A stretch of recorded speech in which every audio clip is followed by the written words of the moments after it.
l'opposant revient sur son positionnement et celui de son parti au sein de l'Assemblée nationale, sur son expérience de député, mais aussi sur ses regrets, et explique comment il se prépare aux prochaines législatives. En attendant la présidentielle de 2030, élu député lors des législatives de 2018, Jerry Tama, le fondateur du nouvel engagement togolais, NET, 3 sièges, préside le groupe parlementaire NET Parti des démocrates panafricains, PDP, 1 siège. À 48 ans, l'ancien officier revient pour Jeune Afrique sur son premier mandat au sein de l'Assemblée nationale, sur le positionnement et le rôle de son parti au cours de la législature qui s'achève et explique comment il entend changer la donne en préparant les prochaines législatives qui doivent se tenir d'ici à la fin de l'année 2023. Jeune Afrique, que retenez-vous de l'action de votre parti au cours de cette vie législature? Jerry Tama, le bilan est mitigé. Nous sommes entrés à l'Assemblée nationale avec l'envie de faire en sorte que,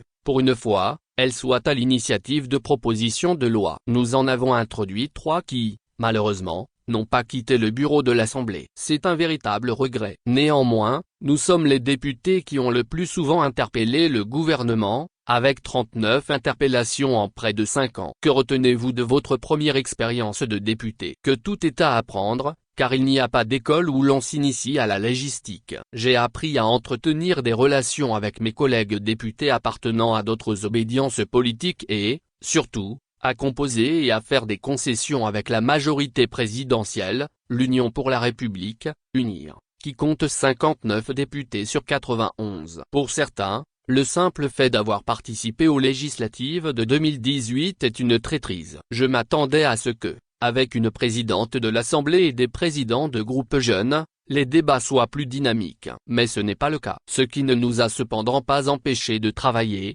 chacun avec les particularités de son parti. On a eu des moments difficiles au départ, mais on a appris à se connaître et à se respecter. Et nous avons travaillé pour trouver des compromis, souvent hors de la sphère de l'Assemblée. Avant des plénières, j'ai gagné en maturité et je retiens que l'on peut obtenir un minimum qui peut agir sur le maximum. C'est le cas des amendements que nous avons apportés au projet de loi du gouvernement. Que répondez-vous à ceux qui estiment que les députés, en particulier ceux du NET, sont des satellites de la majorité présidentielle? Pour certains, le simple fait d'avoir participé aux législatives de 2018, alors qu'une coalition de partis d'opposition, l'Alliance C14, estimait que les conditions n'étaient pas réunies, est une traîtrise. Je ne leur en tiens pas rigueur. Mais il est important de prendre en compte les élections locales de 2019, auxquelles ont participé ces mêmes partis politiques qui soutiennent que les conditions d'un scrutin transparent ne sont pas réunies. Pourtant, les règles n'ont pas évolué. Dans les circonscriptions,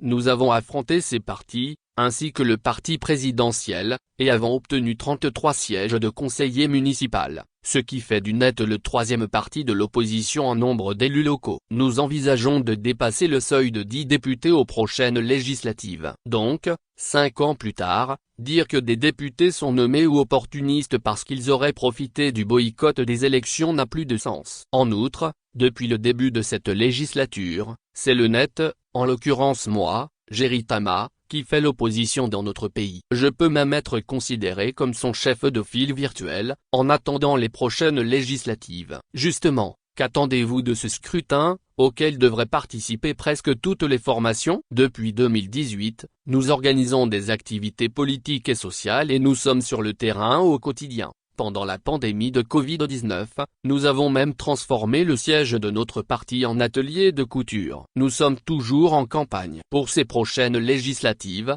nous envisageons de dépasser le seuil de 10 députés et, pour les régionales, nous comptons atteindre le seuil de 10% des conseillers. Si votre parti obtenait la majorité à l'issue des législatives, que changeriez-vous? D'abord, nous voulons renforcer le contrôle de l'action parlementaire en constituant des commissions d'enquête parlementaires, ce qui n'a jamais été fait, et qui aurait pu l'être sur le rapport de gestion de la crise liée au Covid-19, dans lequel la Cour des comptes a relevé plusieurs irrégularités. Ensuite, pas plus de la moitié des textes de loi ne doit émaner du gouvernement, pour que le rôle des élus ne se réduise pas à lever la main. Enfin, nous allons insister sur les actions de terrain des députés, avec une clause permettant à l'Assemblée de se rendre dans des communautés avec les députés de cette circonscription. Nous souhaitons aussi multiplier les sessions délocalisées. Il n'y en a eu que 2 en 5 ans. Vous voyez-vous préside de la République en 2030? Oui, c'est possible si je regarde la progression de mon parti. Il est né en 2012 et a depuis participé à toutes les élections,